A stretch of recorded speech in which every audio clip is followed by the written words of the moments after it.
Baik, terima kasih Bapak Sekretaris. Selamat malam, salam. Salam. Baik, kekasih-kekasih Tuhan, kita menyiapkan hati kita untuk kita masuk dalam ibadah ini. Yang memulainya saja kita bersama-sama menyanyi Kidung Jemaat nomor 64 ayat 1. Kidung Jemaat 64 ayat 1. Bila kulihat bintang gemerlapan, dan kata-kata selanjutnya. Bila kulihat bintang gemerlapan dan bunyi guru riuhku dengar, ya Tuhanku, tak putus aku heran melihat ciptaanmu yang besar. Maka jiwaku pun memujimu, sungguh besar Kau Allahku. Maka jiwaku pun memujimu, sungguh besar Kau Allahku. Karena ini adalah PA putaran 2 yang kita awali kembali dari kitab Kejadian, maka mohon izin saya yang pandu kita dalam doa. Kita berdoa. Kami datang ke hadapan hadirat-Mu ya Tuhan Allah kami. Allah yang layak disembah. Allah yang layak menerima puji-pujian. Terima kasih Tuhan untuk kesempatan yang Tuhan berikan bagi kami. Kembali sebagai rekan sekerja dari Yesus Kristus yang Tuhan telah panggil.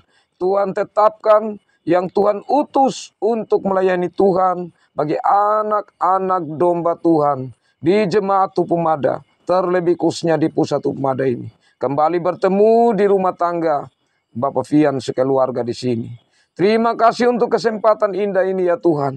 Dan dalam kesempatan indah ini, kami bersama-sama kembali Tuhan beri kesempatan untuk merenungkan firman Tuhan. Untuk PA bersama.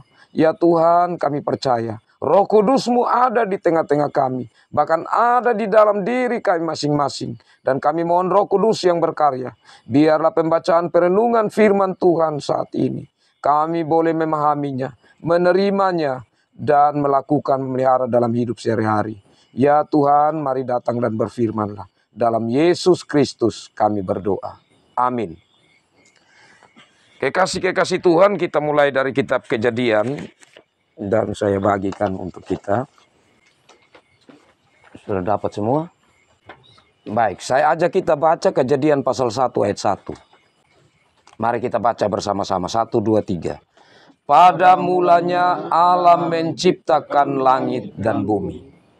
Nah, Bapak Mama kekasih Tuhan, Alkitab Perjanjian Lama itu ditulis dalam bahasa Ibrani. Dan Alkitab Perjanjian Baru itu ditulis dalam bahasa Yunani.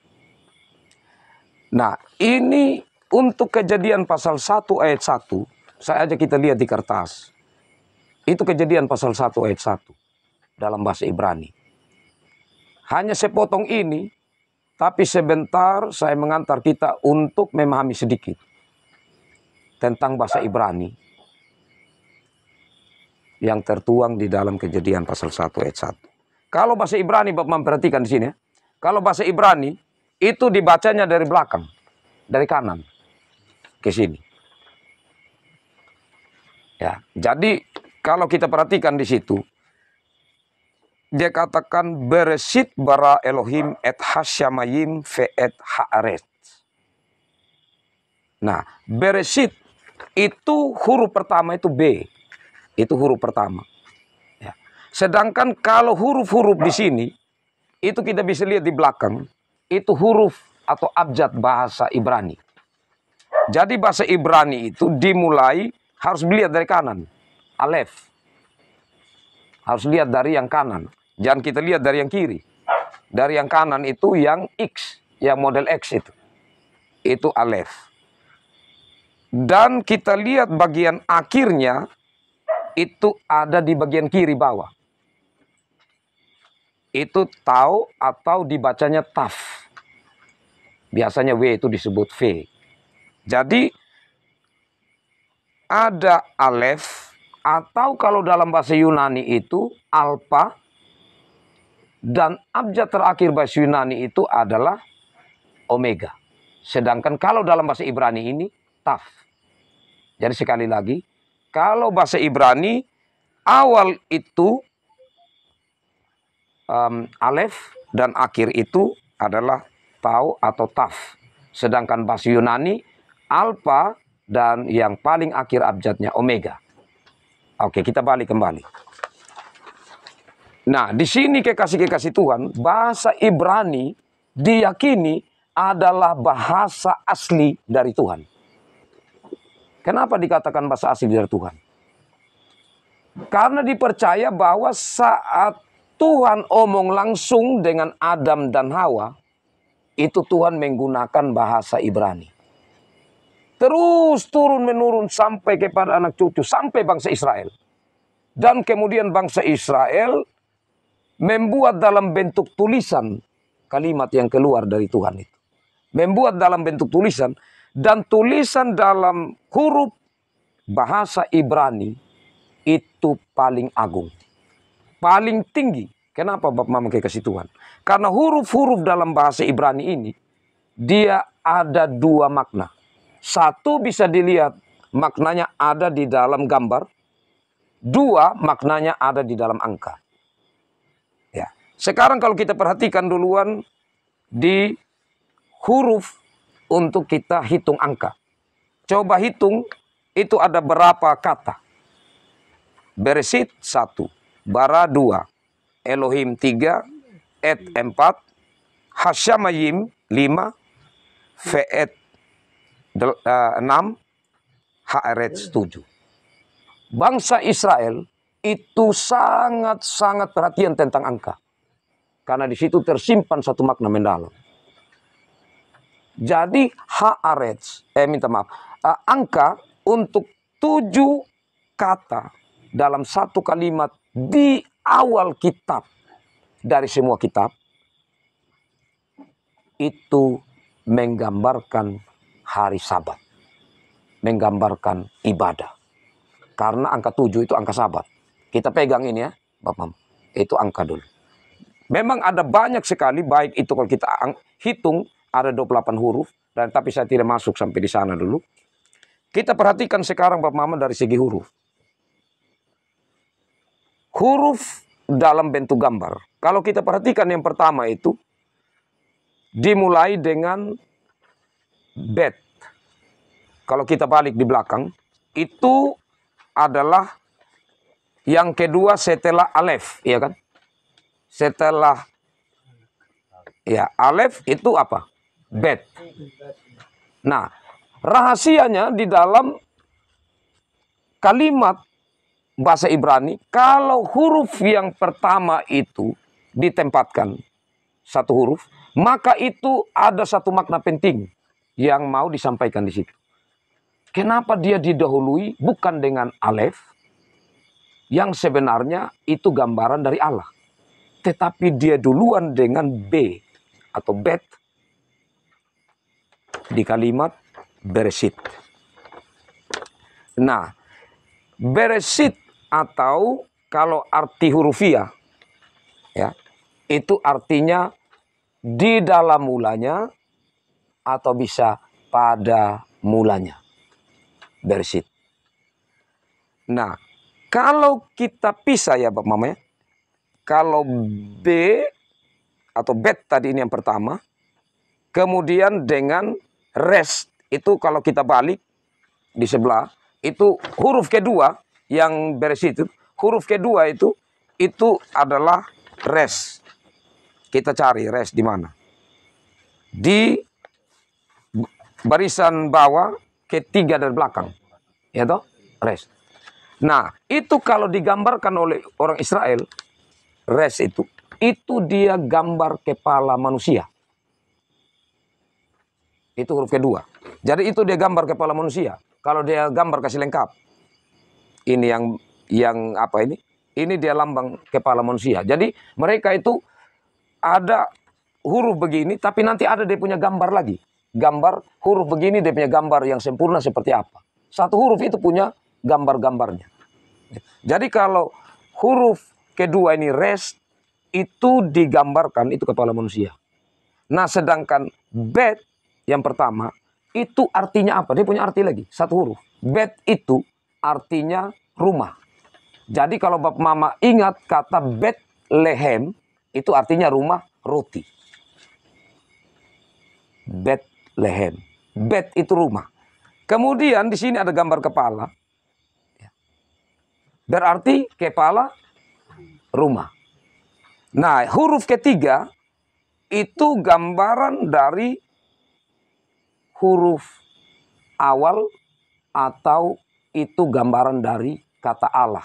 Seperti kalau kita baca Elohim, ya, di kata ketiga, itu kan awalnya Alef tuh.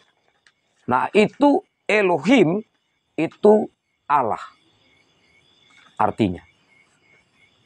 Nah, jadi kalau di tiga kata huruf yang pertama itu, dia mau katakan bahwa kepala rumah. Nah, tapi di sini Allah di sini kalau digambarkan ini Alef di dalam gambar yang saya bilang tadi, kalau macam res itu digambar kepala manusia. Tapi kalau gambar yang kedua ditunjukkan oleh orang Ibrani di Alef ini, dia gambar seperti atabalek, ya, A yang besar begini tabalek. Jadi itu seperti gambar kerbau punya kepala.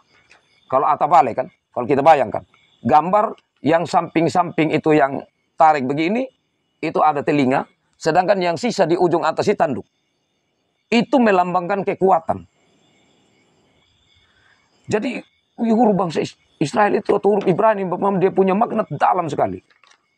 Nah, jadi dia mau katakan bahwa kepala rumah yang memiliki kuasa. Itu dimulai dari kata itu. Nah, selanjutnya kalau kita pisah, ya, hanya dua huruf ini saja, dia punya arti lain lagi. Kalau hanya bet dengan res, dua huruf yang pertama itu, maka dia cara bacanya bar. Bar itu apa? Bar itu artinya anak. Jadi anak Allah. Kalau kita perhatikan baik-baik. Jadi pada mulanya ini semua dia ada, dia bermula, itu sebenarnya kuncinya anak Allah. Itulah yang disebutkan oleh Yohanes dalam Yohanes pasal 1. Pada mulanya adalah ya, itu. Jadi hikmat Tuhan ditaruh di dalam bahasa yang Tuhan sendiri kasih, bahasa asli ini. Dan di dalamnya itu Bapak Mama, Tuhan sudah simpan begitu rupa untuk ini kalimat yang Bapak Mama agak tinggi, tetapi saya harap Bapak Mama ingat terus. Itu selalu pergerakan dari Alkitab, pergerakan dari cara Tuhan menyingkapkan apa yang Tuhan mau sampaikan dalam perjalanan sejarah secara progresif. Maksudnya, ini kata dia ini tapi semoga bisa ingat. Progresif itu artinya dia bergerak maju dari yang samar-samar semakin terang. Jadi nanti dari kalimat pertama ini kalau dibaca orang biasa sulit mengerti. Tetapi kalau didalami perlahan, dipelajari perlahan-pelan, semakin dia terungkap. Jadi apa yang dimaksudkan dari kalimat pertama ini, kalau orang baca apa maksudnya? Ini pada mulanya Allah menciptakan cara biasa saja. Tetapi saat semakin mendalami dan bergerak terus. Oh ternyata di perjanjian baru ketemu anak Allah. Jadi dia perlahan-lahan sama dengan Mesias disembunyikan, semakin terang. Jadi pergerakan progresif itu. Nah selanjutnya Bapak Mama, kita melihat di sini juga lambang yang lain itu di kalimat di kata et. Nah coba perhatikan kata et itu di kata keempat ya. Nah et itu ada dua huruf saja. Dan ini kalau kita balik di belakang, itu huruf pertama itu alef tuh. Huruf terakhirnya tahu. Kita kembali lihat benarkah tidak. Dia dua huruf itu kan yang ada di situ. Yesus mengatakan bahwa dialah Alfa dan Omega. Itu sudah tercantum di kalimat yang pertama ini, Bapak. Itu dalamnya hikmat Allah yang Allah taruh di kalimat yang pertama ini. Nah, sedangkan bara, ya, beresit pada mulanya, bara itu mencipta atau menciptakan. Ya. Jadi kalimat bahasa Yunani ini, saya sudah coba pelajari sedikit bahasa Kakak saat penerjemahan, mirip Bapak Mama.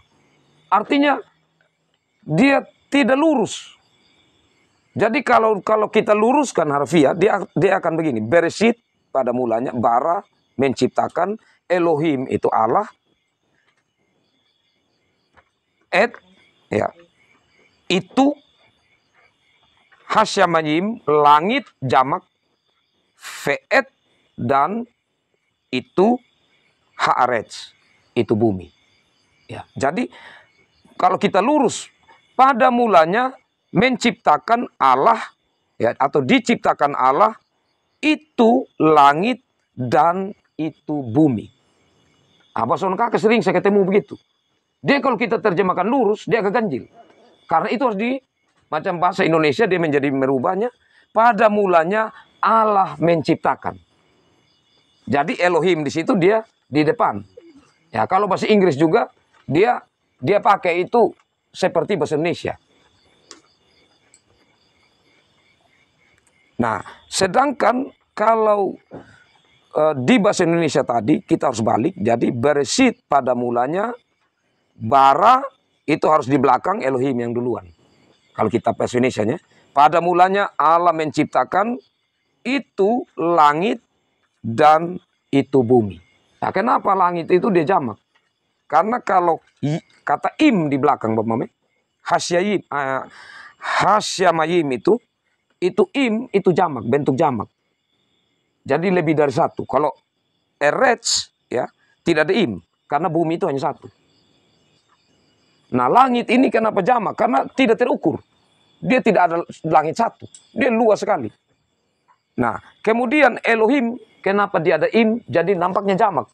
Apakah Allah? Benar. Tetapi tetap dibaca tunggal. Dalam tunggal itu ada tiga, ada jamak. Jadi di dalam kalimat pertama ini saja Bapak Mama sudah luar biasa Tuhan simpan satu hikmat yang kaya. Nah, selanjutnya Bapak Mama kita sudah sedikit saja itu saya sampaikan tentang dalam kalimat pertama ini tersimpan tentang ketritunggalan Allah dan tentang yang Allah yang tiga itu. Ya. Fokusnya maksudnya yang memperkenalkan diri dalam Yesus Kristus sehingga dia yang layak untuk menerima pujian kita. Di dalam Allah Tritunggal itu memperkenalkan diri kepada kita dalam Yesus Kristus. Anak Allah. Ya. Nah, selanjutnya Bapak Mama, demikian pun dari huruf-huruf tadi, termasuk kalau kita perhatikan di Ve'et ya, di yang keenam, kata keenam. Ve'et itu coba kita macam I ya. Coba kita lihat di belakang, dia gambarnya seperti apa.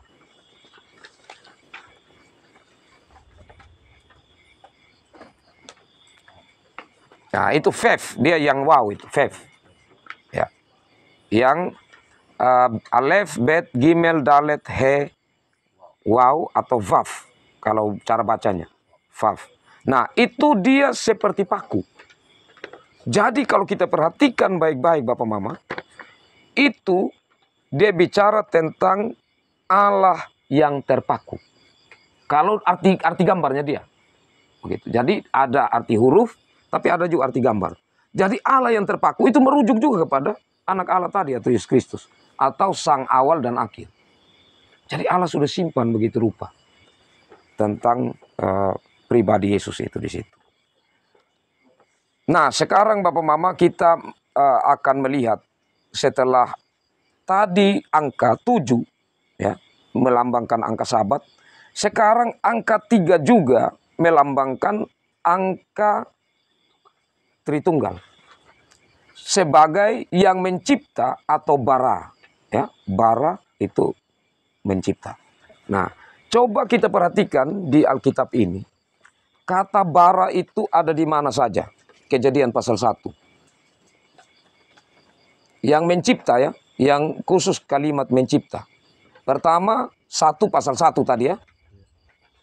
Pada mulanya Allah bara, mencipta. Sekarang kita cari lagi. Kalau yang lain itu dia kata menjadikan ya. Jadilah, jadilah. Tapi sekarang kita lihat yang mencipta lagi. Ayat berapa, Papa?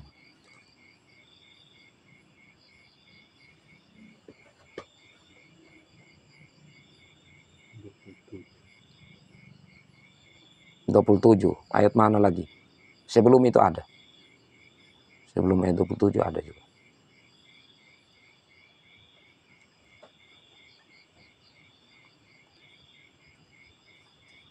Mencipta. 21. Ya, oke. Kita sudah temukan pertama ayat 1, pasal 1 ayat 1. Yang pertama ya. Yang kedua, pasal 1 ayat 21. Allah, maka Allah menciptakan binatang. Yang ketiga, pasal 1 ayat 27. Itu hanya 3. Hanya 3 saja. Bapak Mama tidak akan temukan yang lain lagi. Di pasal 1 itu. Hanya 3 tentang penciptaan. Tentang bara. Yang disebutkan. Allah mencipta langit dan bumi. Yang kedua, Allah mencipta binatang-binatang laut dan seterusnya. Yang ketiga, Allah mencipta manusia. Ya. Jadi ada 3. Jadi konsep 3 itu penting sekali Bapak Mama dalam Ibrani. Atau dalam Alkitab kita akan lihat keseluruhannya. Nah, selanjutnya konsep 3 juga ini kita akan lihat. Di hari penciptaan yang ketiga. Hari pertama jadilah terang. Ayat 3 ya. Hari kedua ayat 6. Berfirmanlah Allah jadilah cakrawala. Ayat 6. Hari ketiga berfirmanlah Allah hendaklah segala air. Ayat 9.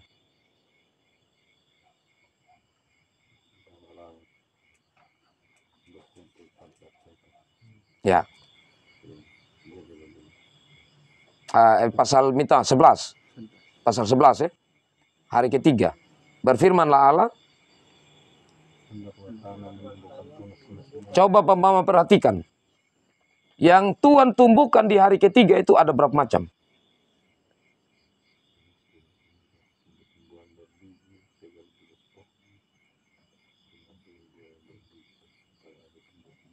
Berapa macam Bapak? Ada? Apa? 1? Tunas-tunas muda. 2? 3? Benar kan? Di hari ketiga ada 3. Coba sekarang kita lihat di hari ke-6 kelipatan 3 kali 2. Di hari ke-6 coba kita perhatikan.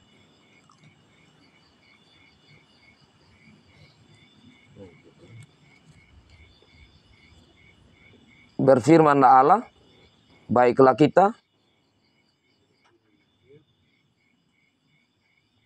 menjadikan manusia menurut gambar supaya ini kita sebelum itu ya, Mama. Di hari ke-5 ya, hari 24 ya, mulai 24 ya. Hendaklah bumi ada berapa jenis? Coba Mama lihat. Ada? Yang pertama apa?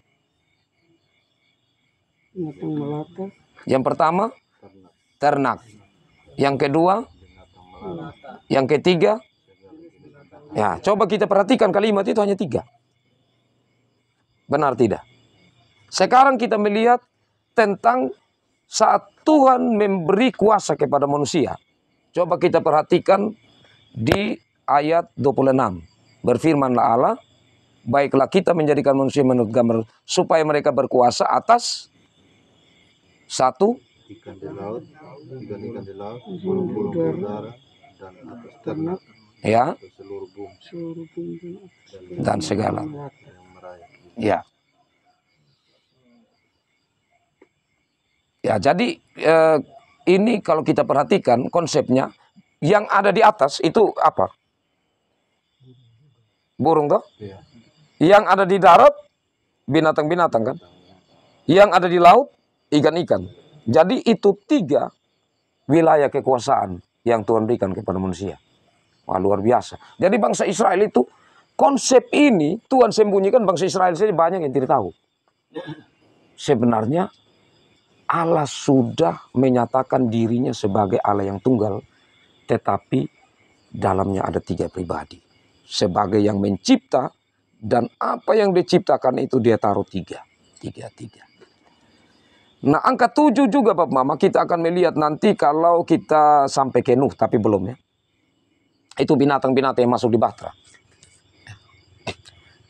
Baik, setelah itu Bapak Mama kita sudah melihat ini, maka kita masuk sekarang kepada manusia dan Taman Eden.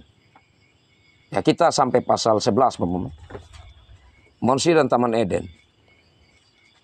Kalau kita perhatikan, coba Bapak Mama kita baca sama-sama ayat 9 di pasal 2.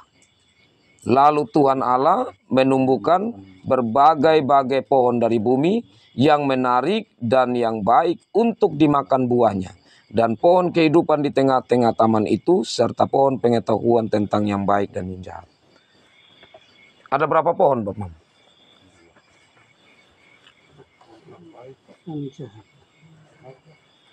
Pertama ada banyak pohon toh. Sekarang yang di tengah ada berapa pohon? Ada 2. 1 pohon. 1 pohon. Baca baik-baik. 1 pohon apa? Iya. Itu. Yang kedua? Pohon pengetahuan tentang yang baik. Mungkin banyak yang belum tahu ini. Ada 2 pohon Bapak. Jangan lupa ini. Pertama dia katakan, dan pohon kehidupan di tengah-tengah taman itu, serta. Ada 2 ya. Serta pohon pengetahuan tentang yang baik dan yang jahat. Nah, selanjutnya Bapak Mama saya tidak terlalu apa yang lain-lain itu tentang taman-taman keadaan Taman Eden, tapi yang pasti begini. Bahwa Taman Eden itu bukan di sorga. Taman Eden itu benar-benar ada di bumi. Dan kalau Bapak mau cek itu sungai-sungai ada sekarang. Ya, benar di Irak seperti Bapak mau sampaikan. Ada betul.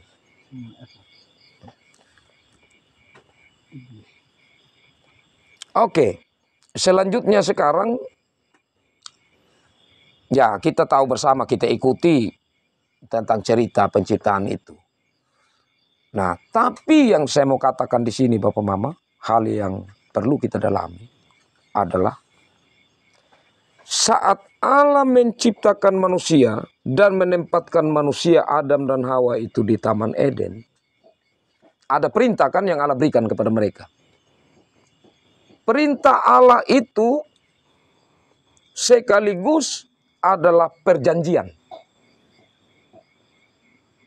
Perintah Allah itu sekaligus adalah bentuk dari sebuah ibadah.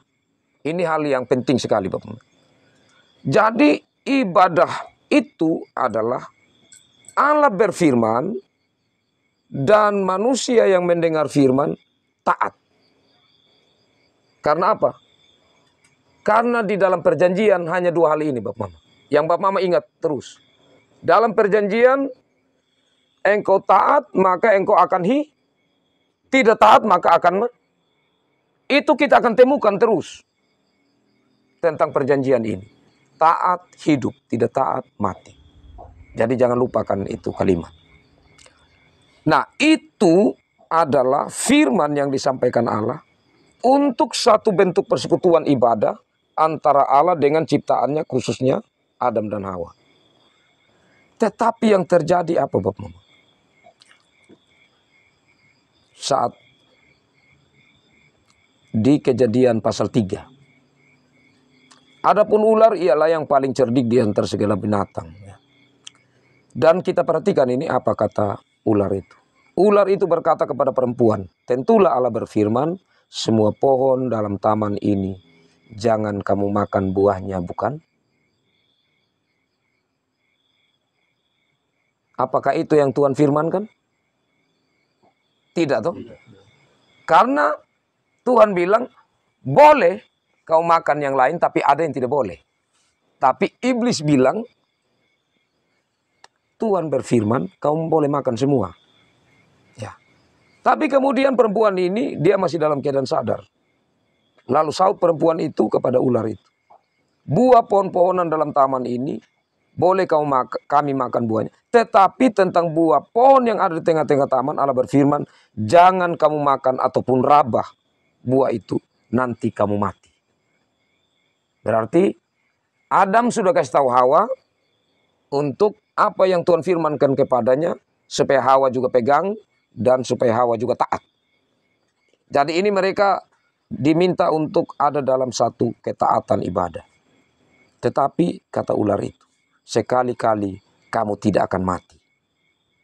Dalam kalimat ini saja, pasti Hawa berpikir dengan Adam, kalau Adam ada di situ. Apa yang dikatakan iblis benar. Karena Allah sudah berfirman, bahwa kamu akan beranak cucu. Tidak mungkinlah mereka mati. Pasti mereka akan tetap hidup untuk beranak cucu. Tapi ini kekasih-kekasih Tuhan, yang sangat berbahaya. Ayat 5 dari pasal 3. Tetapi Allah mengetahui bahwa pada waktu kamu memakannya, matamu akan terbuka dan kamu akan menjadi seperti Allah. Jadi saat Allah memberi perjanjian kepada manusia, supaya manusia taat kepada Allah, manusia menyadari bahwa mereka adalah yang dicipta dan Allah yang berfirman adalah pencipta, maka iblis datang mengatakan begini. Itu bukan ibadah yang benar. Ibadah yang benar adalah kamu menjadi seperti Allah. Jadi iblis menawarkan sebuah ibadah palsu. Iblis menawarkan bahwa kamu tidak perlu pandang dia pencipta dan kamu yang dicipta. Tetapi kamu menjadikan dirimu seperti Allah. Disitulah saat Hawa makan buah, maka kejatuhan manusia karena mau menjadi seperti Allah. Dan iblis akan terus kekasih-kekasih Tuhan. Dia akan membawa manusia untuk menjadi seperti Allah. Nah, hal berikut, Bapak Mama kekasih Tuhan. Setelah Adam dan Hawa jatuh dalam dosa, manusia sudah terpuruk, tetapi Tuhan tetap menemui mereka. Saat manusia mulai jatuh dalam dosa, apa yang mereka lakukan pertama, Bapak Mama? Saat jatuh dalam dosa, mereka merusak taman.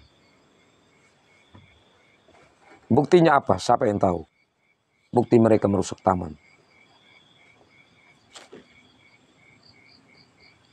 Ayat 7. Coba baca. Pasal 3 tadi. Maka terbukalah mata mereka berdua dan mereka tahu bahwa mereka telanjang. Lalu mereka menyemat daun pohon ara dan membuat. Berarti di sini orang merusak taman itu. Mereka mulai tarik daun, mulai bikin pakaian. Jadi manusia mulai menutupi dosanya.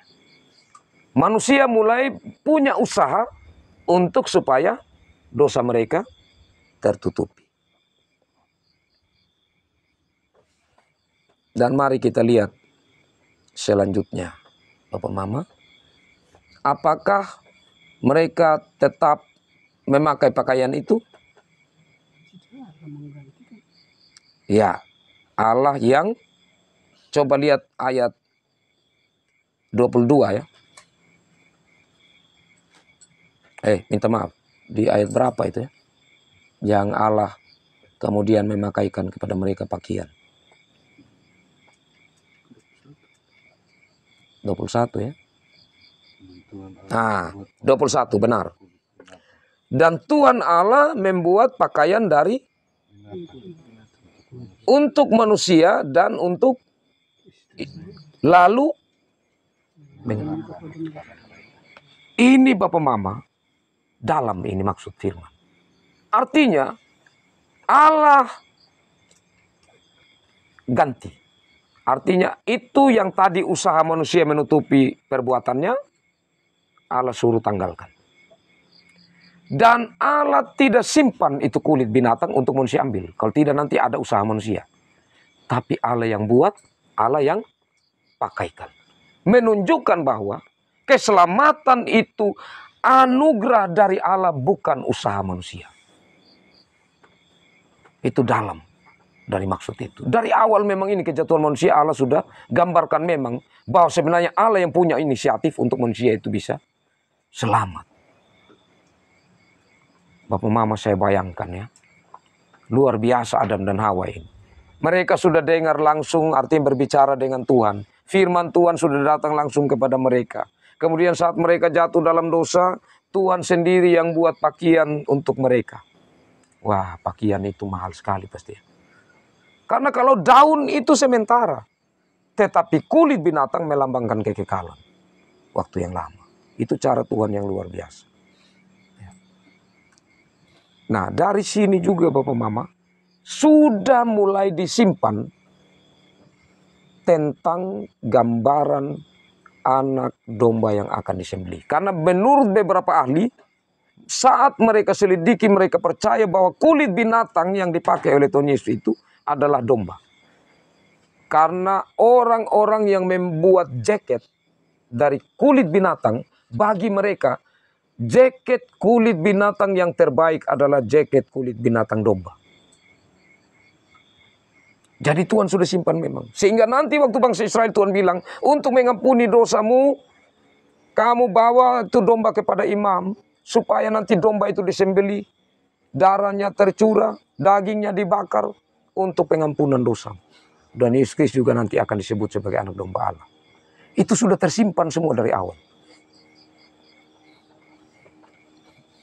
Nah, sekarang kita melihat bagaimana dosa itu mulai merasuk. Tapi sebelum itu, Bapak Mama, bagaimana dulu tentang Adam dan Hawa? Ada yang bertanya begini. Kira-kira Adam dan Hawa ini selamat tidak? Dosa berdosa ya. Kira-kira mereka ini masuk surga tidak? Masuk, Bapak Mama. Pasti. Karena tadi itu dari Tuhan sudah mengenakan kepada mereka pakaian. Dan kemudian setelah itu apakah mereka tidak lagi beribadah kepada Tuhan? Mereka tetap beribadah kepada Tuhan. Mari kita lihat buktinya. Yang pertama, mari kita lihat di pasal 4. Kita bergerak perlahan-lahan. Di pasal 4. Kita baca ayat 1. Kemudian manusia itu bersetubuh dengan Hawa istrinya. Dan mengandunglah perempuan itu lalu melahirkan Kain. Maka kata perempuan itu, aku telah mendapat seorang anak laki-laki dengan pertolongan Tuhan. Ini ungkapan iman. Berarti dia tetap dengan Adam membangun hubungan dengan Tuhan. Mereka meyakini anak mereka itu lahir karena pertolongan Tuhan. Itu bukti yang, ya sebenarnya ada bukti-bukti sebelumnya. Tapi saya lompat di ayat pasal 4 ini. Selanjutnya, kalau kita perhatikan ya, tentang Habel, itu tidak ada ya. Hanya selanjutnya dilahirkannya lah Habel. Tidak ada. Tapi kata Habel itu artinya apa? Artinya nafas. Nah, jadi di situ mereka sudah memberi nama kepada anak, tidak terlepas dari hubungan mereka dengan Tuhan. Karena mereka percaya bahwa Tuhan yang memberi kepada mereka nafas hidup. Mereka menamai anak mereka yang kedua Habel. Tapi juga di sini gambaran tentang nanti nafas itu diambil oleh Kain dengan membunuh. Nah, kita selanjutnya melihat bagaimana cara iblis untuk merusak.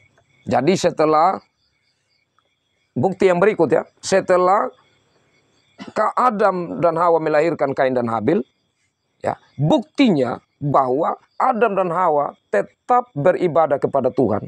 Itu mereka lanjutkan kepada anak-anaknya sehingga terjadilah yang namanya penyembahan kepada Tuhan lewat Kain dan Habel yang membawa persembahan. Kan tidak mungkin dorong buat tanpa ada yang didik mereka, itu yang kasih tahu. Pastilah Adam dan Hawa yang beritahukan kepada mereka, kamu harus beribadah seperti ini. Kamu harus melakukan seperti ini. Ya. Jadi di situ sudah mulai ada korban, yaitu binatang sebagai bentuk persembahan. Nah, dalam ibadah ini, di sini kita melihat bahwa iblis ini sudah mulai merusak cara berpikir. Apakah baru saat itu? Tidak. Karena membunuh itu adalah puncak dari kebencian. Kebencian itu biasanya dia ada tingkatan-tingkatan. Nah, tingkatan yang paling tinggi menghabisi nyawa. Itu tingkatan kebencian paling tinggi. Jadi sebelumnya itu para ahli meyakini, ya, mereka sudah bersama-sama untuk membawa korban ke depan hadirat Tuhan. Tapi saat itu terus Kain melihat bahwa korbannya tidak berkenan. Perlahan-lahan disimpan, perlahan disimpan, sampai disusun strategi. Dan pada hari yang dimana saatnya dia mau bunuh Habel, maka strategi yang dia bangun itu apa?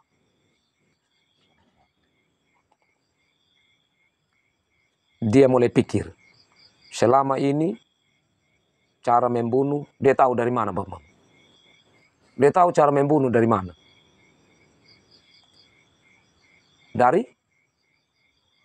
Nah, jadi waktu Adam dan Hawa, Tuhan buat pakaian kasih mereka dari kulit. Nah, waktu Kain sudah lahir, kan semakin besar. Habel juga semakin besar. Ya pasti mereka juga buat dari kulit binatang, sesuai dengan yang lihat dan diri. Kalau buat dari kulit binatang, mereka harus bunuh binatang. Maka saat mereka bunuh binatang, disitulah Kain dan Habel memperhatikan cara untuk supaya binatang itu mati. Maka Kain sudah punya satu rencana dalam pikiran untuk membunuh supaya nanti saya punya adik ini langsung mati. Berarti cara apa? Seperti kalau saya bunuh ini, hewan langsung mati dengan cara ini. Jadi itu yang ada dalam pikiran Kain. Nah, selanjutnya kalau kita melihat, maka di situ muncul kata kutukan untuk Kain. Jadi manusia sebelumnya tidak dikutuk, Bapak. Coba kita perhatikan di kitab Kejadian yang pasal 3 tadi ya, manusia jatuh dalam dosa. 15 itu yang aku mengadakan. Di 14 ya. Dari 14 ya. Berfirmanlah Tuhan Allah kepada ular itu, karena engkau berbuat demikian, terkutuklah engkau. Berarti yang Tuhan kutuk pertama adalah ternak. Yang kedua yang Tuhan kutuk adalah perempuan. Apakah Tuhan kutuk? Nah?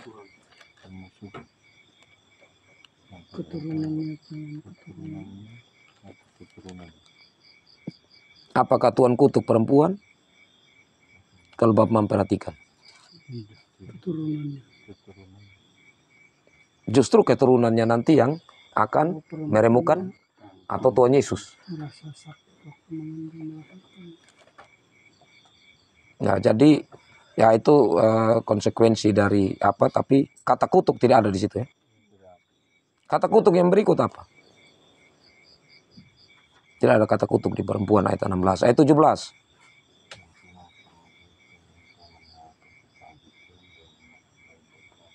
Ayat 17. Terkutuk apa? Tanah. Terkutuklah tanah. Jadi saat Tuhan ucap kata kutuk, kutuk ular, tapi sampai manusia Tuhan tahan. Tuhan hanya kutuk tanah.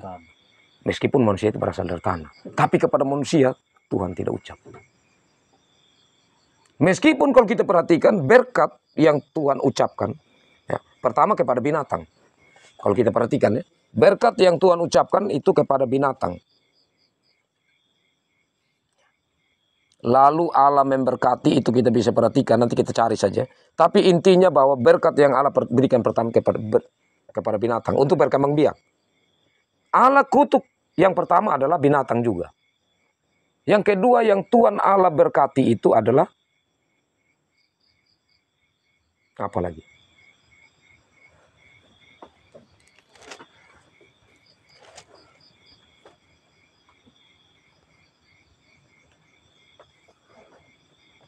Lalu Allah memberkati itu di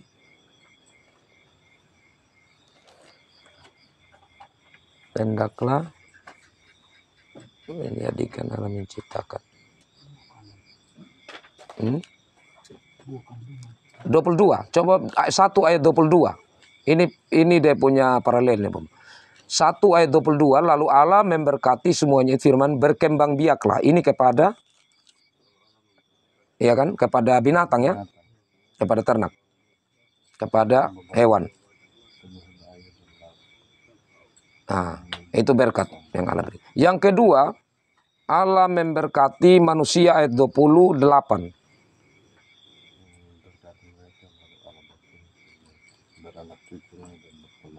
Yang ketiga, Allah memberkati apa, Bapak?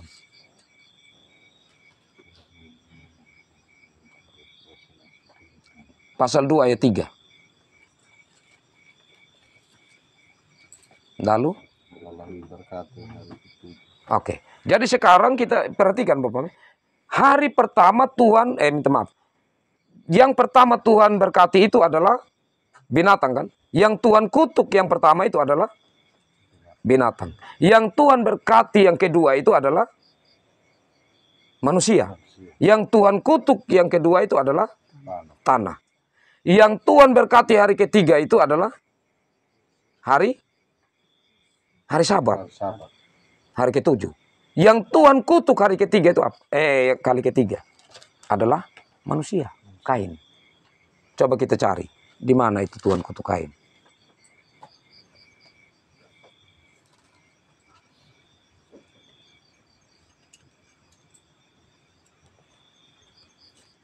Empat ayat 11. Coba 4 ayat 11. Maka sekarang ya.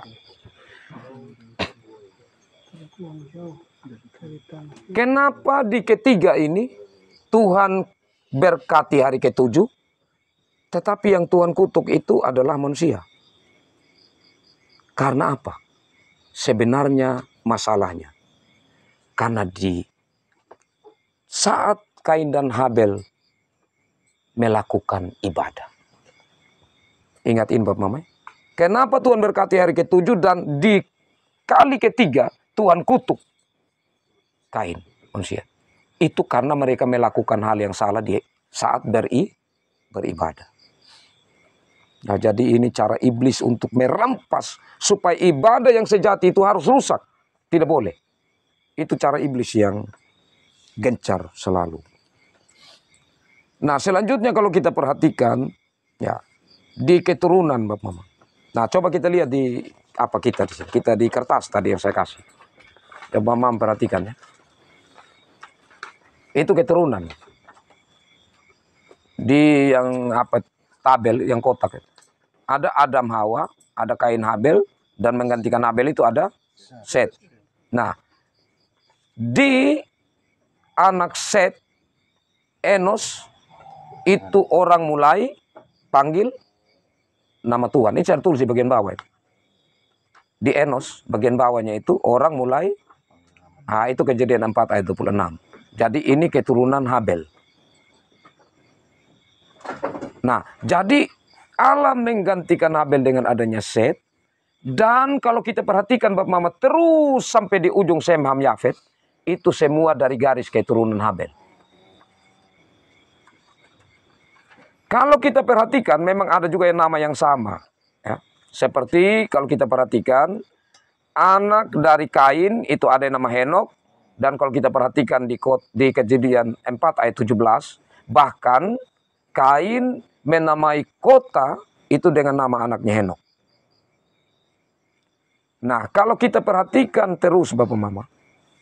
Ya, kita perhatikan terus. Di bagian bawah dari yang pertama, label yang pertama. Ya, itu Sem, Ham, dan Yafet. Ya, kalau kita lihat kenapa garis keturunan Sem itu yang saya tulis sampai Abraham, Nahor, dan Haran. Ya. Ini penting. Kenapa? Karena waktu peristiwa Nuh. Nah, ini sudah masuk di akhir sudah pasal sampai pasal 11 itu Menara Babel. Jadi Nuh itu sampai pasal 10 keturunan Sem, Ham, dan Yafet. Nah, kenapa keturunan Sem itu keturunan yang diberkati? Coba kita perhatikan di masalah yang dihadapi oleh Nuh.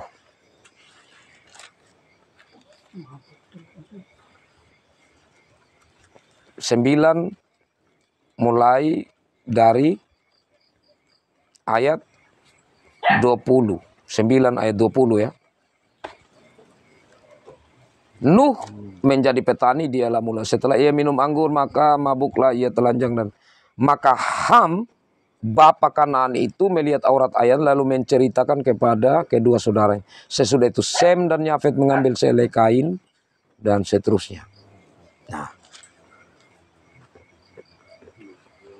Sem yang sulung, tapi dia yang pasti memberi satu pencerahan kepada adiknya Yafet untuk bagaimana supaya ayah kita yang ditutupi auratnya. Karena itu Sem ini sangat diberkati, dan ucapan berkat itu juga disampaikan oleh Nuh. Nah, maka keturunan mulai dari Set atau Habel, Set, seterusnya kita lihat sampai Sem. Sem, Ham, Yafet. Di Sem ada Arpaksad, Shelah, terusnya sampai ke Abraham. Itu garis keturunan yang diberkati. Jadi tidak sembarang ini dimuat ini nama-nama, Bapak. Dia punya garis yang menunjukkan bahwa ini memang yang dikutuk, ini memang yang diberkati. Dan yang diberkati tetap nanti akan dituntut ketaatan mereka untuk beribadah kepada Tuhan. Tetapi iblis juga akan merongrong untuk bagaimana supaya mereka jangan beribadah kepada Tuhan. Nah, puncaknya apa, Bapak Mama kekasih Tuhan? Puncaknya itu di pasal 11. Kita lihat di akhir dari PA kita ini. Yaitu tentang Menara Babel. Nah, itu puncak sudah kekacauan. Jadi kalau kita perhatikan Bapak Mama, anak-anak dari keturunan Kain ini, ya, kita coba perhatikan saja yang apa ya, yang di keturunan Kain saja dulu. Nanti kita melihat di situ apa yang sebenarnya kacaunya ini Kain ini. Di pasal 4 ayat 11. Pasal 4 ayat 11. Kain bersetubuh dengan istrinya dan mengandunglah perempuan itu dan melahirkan Henok. Kemudian Kain mendirikan suatu kota dan menamai kota itu Henok menurut nama anaknya. Jadi dia senang ini untuk membentengi diri, dia senang ini untuk ada di satu tempat, dan di tempat itu apa yang akan dilakukan kita lihat selanjutnya. Bagi Henok dilahirkan Irad dan seterusnya, dan ayat 19, Lamek mengambil istri dua. Satu ada, satu sila. Kita perhatikan. Ayat 20, ada itu melahirkan Yabal, dialah menjadi bapa orang yang diam dalam kemah dan memelihara ternak. Nama adiknya Yubal, dialah menjadi bapa semua orang yang mainkan kecapi. Ya. Sila juga melahirkan anak yakni Tubal Kain, bapa semua tukang tembakan, tukang besi dan seterusnya. Mereka ini Bapak Mama, yang nanti sampai di Menara Babel ini dengan keturunan. Jadi mereka ini yang hanya dalam kota itu mereka suka hura-hura, bermain musik, ya, bernyanyi yang untuk senang-senang. Yang kemudian mereka membentengi diri supaya orang jangan kasih kalah mereka. Mereka mulai yang ada di tukang tembaga, tukang besi, mulai buat senjata untuk memproteksi apa? Untuk mempertahankan diri. Jadi mereka buat senjata-senjata untuk supaya jangan ada yang bisa melawan mereka. Ya. Nah, puncaknya mulai kita lihat pergerakannya itu semakin jelas, Bapak Mama. Itu anak keturunan Sem, Ham, dan Yafet. Sem, Ham, dan Yafet itu keturunan dari Ham. Kalau kita perhatikan, itulah Kanaan, Asyur, Filistin, Babel, itu yang rusak-rusak semua. Nanti Bapak bisa baca sendiri. Coba cari tentang keturunan Ham itu. Itu keturunan yang nanti sangat, karena sudah mereka mendapat kutukan. Lainnya Kanaan. Iya. Itu kalau lihat garis keturunannya Ham itu jelas di situ. Siapa-siapa saja mereka. Nah, itulah mereka ini yang puncaknya nanti saat Menara Babel. Mereka bangun kekuatan tetapi Tuhan hancurkan karena sudah melihat bahwa sudah sangat luar biasa iblis punya cara. Jadi yang pertama kan Tuhan janji tidak akan lagi Tuhan musnahkan bumi kan? Di zaman Nuh toh. Nah, sudah mulai seperti Eden yang baru. Nuh dengan anak-anaknya. Tetapi kemudian jatuh, kembali mulai di Menara Babel. Jadi ya sangat luar biasa cara iblis ini. Dan kemudian mulai lagi Kain yang baru, yaitu Ham dan keturunannya. Ya, jadi ini Bapak Mama yang saya dapat sampaikan dalam kesempatan ini secara singkat, ya sebenarnya banyak sekali, tapi saya singkat saja, cukup panjang sebenarnya. Jadi intinya dari Kejadian pasal 1 ayat 11 itu yang kita dapat lihat di situ. Jadi sedikit tadi tentang dogma bahwa Allah sudah taruh tentang ketritunggalannya di awal kitab Kejadian. Nanti kita akan perlahan-lahan lihat.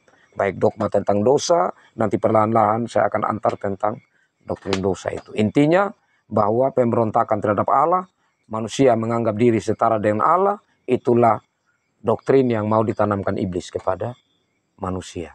Yang telah menerima doktrin atau perjanjian tentang ibadah yang sejati yang Tuhan sudah mau bangun dengan manusia. Baik, sampai di sini saya berikan kesempatan, mungkin ada yang mau ditambahkan atau ditanyakan dari Bapak Mama, saya kasih kesempatan. Satu. Iya, satu. Pohon kehidupan satu pohonnya pohon pengetahuan yang baik dan jahat. Ada 2 pohon. Ya, jadi yang dimakan adalah pohon pengetahuan yang baik dan yang jahat. Ya, pohon kehidupan mereka belum sentuh. Tapi karena mereka sudah sentuh itu, mereka menjadi gelap. Artinya hal yang tadi yang terang karena mati, dalam artian rohani mereka menjadi gelap. Jadi itu tidak cocok lagi mereka ada di taman itu, Tuhan usir. Tuhan usir mereka dari taman itu. Sehingga kenapa kita sampai sekarang keturunan kita, ya pakai turunan dari Adam dan Hawa, itu dia mewarisi dosa dari Adam dan Hawa. Karena tadi ya sudah apa yang dilakukan Adam dan Hawa, yaitu dia sudah terkontaminasi dalam diri mereka dosa itu. Dia diwariskan terus. Baptinus, cari juga dari macam yang punya HP apa Android, caca dari Google, melihat tentang apa, dia akan menambah-nambah nanti. Dari Bapak Tua Bekahoy, Mam Ambo, Mam Tina, Mam David, Mam Radi, Bapak Eka, Mam Dar, Bapak Feni, Bapak Noel, Bapak Fian. Ada yang bertanya. Oke. Jadi silakan. Mungkin ya masih dalam lingkungan itu, tapi agak jauh dari sini. Oh, tidak apa-apa. Itu perubahan umur manusia itu yang begitu jauh, itu yang saya lihat. Baru kita ditemukan di kitab Mazmur itu hanya dikasih umur 70. Kalau masih kuat 80 dan seterusnya. Tapi sebelumnya, contoh saja macam Nuh, setelah air bah dia berumur 900 sekian gitu. Nah, yang membuat saya bingung ini, yang saya maksud bertanya, kalau di dalam tafsiran khotbah menjelaskan tentang Ishak, dia memperanakan Ishak itu si siapa ini, Abraham itu umur 75. Nah, sementara ini yang ratusan tapi 75 kita anggap sudah terlalu tua. Sementara belum terlalu jauh begitu dengan waktu yang mereka hadapi gitu. Nah, sebetulnya kalau Abraham itu mungkin 75, ya belum terlalu tua juga begitu. Sementara kalau dilihat yang mereka ini sampai 900, 400 dan seterusnya. Nah, itu apa memang ada batasan yang sudah Tuhan tentukan, sehingga ini yang saya tidak tahu persis sampai abad keberapa baru Tuhan tentukan, baru di stop sudah, jangan umur ratusan tapi sekian saja gitu. Mungkin Bapak Pendeta ada auditnya. Oke, jadi terima kasih Bapak Noel. Jadi para ahli saat mereka baca tentang umur, mereka upaya cari tahu, begitu. Kok umur dulu ini bisa panjang? Bagaimana? Mereka temukan pertama itu di sini. Coba kita perhatikan makanan manusia. Pasal 1 ayat 29 ya. Coba lihat pasal 1 ayat 29. Berfirmanlah Allah, lihatlah, aku memberikan kepadamu segala tumbuh-tumbuhan yang berbiji di seluruh bumi dan segala pohon-pohonan yang buahnya berbiji, itulah akan menjadi makanan. Jadi makanan manusia yang pertama itu bukan ikan, bukan burung, bukan ini hewan ternak, tidak, tumbuh-tumbuhan. Nah, karena manusia yang pertama itu, dorang belum tahu ini membunuh. Setelah jatuh dalam dosa, baru tahu ini bunuh kambing, ya kita buat pakaian, coba dong daging. Baru mulai, itu makanan yang tidak disampaikan oleh Tuhan. Itu yang pertama. Setelah diteliti, ternyata manusia itu punya makanan yang bikin dia bertahan hidup adalah salah satunya buah anggur. Buah anggur itu bikin manusia umur panjang. Nah, kenapa selanjutnya begitu? Manusia ini menjadi semakin pendek dia punya usia. Itu karena pertama, ini bumi semakin up dalam perkembangan teknologi apa segala macam, kan dulu juga di zaman itu teknologinya sudah modern sebenarnya kalau kita hitung dari zaman sekarang. Ya, kalau kita pikir contoh Menara Babel, mereka dari waktu itu awal-awal sih bisa buat menara yang begitu tinggi, ya. Macam Burj Khalifa yang di Dubai, yang dunia tertinggi. Nah, itu mereka di zaman itu sudah melakukan hal yang berarti teknologinya sangat luar biasa. Bumi semakin terkontaminasi. Manusia semakin makan bukan saja tumbuh-tumbuhan, tetapi ada makanan-makanan lain. Itu konsep pertama. Nah, konsep yang kedua, karena Tuhan melihat ya bahwa semakin manusia ini punya usia panjang, semakin manusia ini punya kejahatan sangat luar biasa dalam perkembangan. Jadi di Mazmur itu, oke, kamu punya batas umur begini. Jadi tentukan sudah oleh Tuhan. Kalau terlalu panjang, nanti kamu sengsara. Nah, jadi di situ ada konsep di mana usia Tuhan tentukan seperti ini karena kejahatan manusia sudah semakin luar biasa. Ya, jadi itu dua hal itu diteliti oleh secara ilmu alam. Ya, karena masalah ya manusia punya umur semakin pendek, yaitu karena sumber makanan dan juga terkontaminasi alam ini. Tetapi dari segi rohani, bahwa Tuhan batasi usia itu karena kejahatan yang semakin merajalela. Dan juga ya konsep memenuhi bumi. Jadi seperti itu yang saya coba baca dan saya ingat yang lalu Bapak Noel. Tapi kita nanti bisa cari-cari lagi informasi dan nanti kalau kita ketemu kita saling melengkapi lagi ya. Baik, terima kasih. Ada lagi yang sempat pikir tadi dan mau sampaikan? Tidak ada lagi? Baik, demikian itu Bapak Mama kekasih Tuhan. Terima kasih karena kita sudah ada bersama-sama. Memang saya katakan yang lalu bahwa kita yang pertama itu memang hanya istilahnya introduksi kalau dalam bahasa pengajaran PA Majelis. Jadi kita pengantar begitu. Maka semakin masuk ke sini, maka kita harus semakin serius karena kita sudah mulai masuk lebih dalam. Lebih dalam, lebih dalam. Jadi saya percaya bahwa roh Tuhan menolong kita sehingga kita meskipun tidak banyak yang kita tangkap, tetapi adalah yang kita bawa pulang. Yang kita jadikan bekal dan pegangan di dalam pertumbuhan iman dan juga pelayanan yang Tuhan anugerahkan. Tuhan memberkati firman-Nya dan memberkati kita semua. Amin. Baik Bapak Mama kekasih Tuhan, dalam kesempatan indah ini sebelum saya lanjutkan dengan nyanyian dan doa.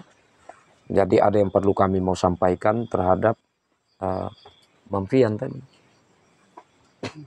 Nah, terhadap Mamfian sehubungan dengan pergumulan yang Bapak Fian sampaikan yang lalu, dan kita sudah melewati pembahasan saat sidang majelis tadi malam.